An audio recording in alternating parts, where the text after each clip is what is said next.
Sometimes the smaller films allow you a lot more freedom than the bigger films. The crews are a little more interesting.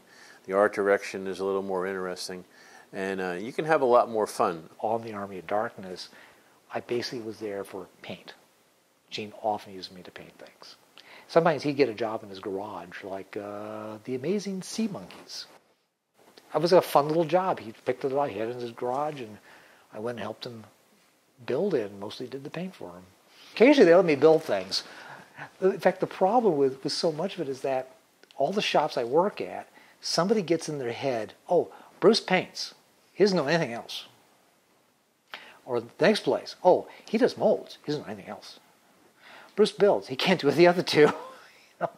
And at times Gene would defend me by saying, well, you could hire this guy who does paint. If you hire Bruce, he does three things really good. So, you know, it's all that kind of how that went. St. Rizzardi, lots of mortgage payments out of that guy. Bless his soul. He brought me onto that. Introvision was an interesting place. I mean, it's kind of a shop. It was kind of like a warren of rooms. It was really kind of a bizarre place. And but you know, any place I was with Gene was always okay. The thing about Rizzardi was that he's always a gentleman. He will never screw with the crew. He will always fight for his crew. And he won't play head trips with you. And I've been in other places that people do that. I mean, they just screw with you. There were such good people who could produce such good stuff, and we did. Oh boy, that was a lot of fun. That was definitely a low budget.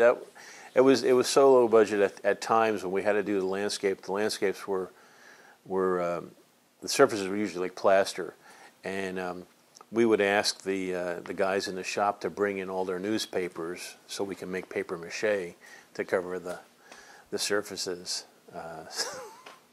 It was very, very low budget.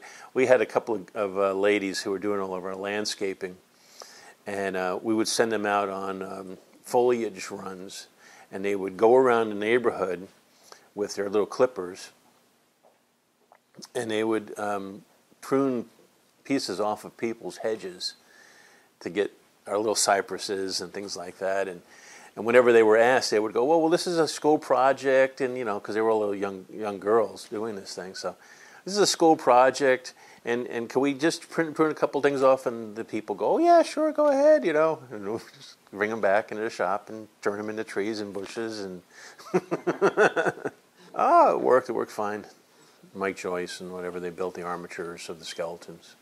One of the skeletons from that, and you can see how that works there, is just pushing that lever makes them, and that came from an aquarium toy. It's just an aquarium toy skeleton. So on this miniature, we proposed a budget of about $13,000 to build this model. And when I went into the offices, the guy said, you don't have 13, you have 7, because I need the rest of the money to do the psych. A guy named Kevin Mack did the psych. So I was quite frustrated. This was the last miniature of the show, and the owner of the company was yelling at me that he needed to have this thing done, and he didn't care how I got it done. So I went into the shop, and I told the model makers, I says, go into everybody's office and retrieve every model that's in anybody's office that looks like a building. And we went down into the basement and pulled out every model that was in storage. And I brought them all up in the shop, and I looked at them all, and I said, okay, destroy everything. We basically destroyed every miniature that this guy owned. Built the tabletops, had everything set out there, and he came out and he looked at everything, and everybody's oohing and on and how cool a miniature looks and all this wreckage and stuff. And the owner, it finally dawned on the owner what I had done. And he started yelling at me that I destroyed all his miniatures. And I said, yeah, but I only did this for $4,000, so I saved you $3,000. And it didn't even get used in the film to top it off. But It was a fun. Sam Raimi loved it, but I guess when they screened the film, throughout the process, they decided it had to have a different ending. But certainly, it was a lot of fun, and now we had the largest collection of rec buildings rather than a collection of other buildings. I guess the only thing is, it still is a valid career for somebody, but you have to have it in your blood. It's not going to be a regular day job that you go to and get a pension from and all that kind of stuff. It's going to be something that you do because you love to do it.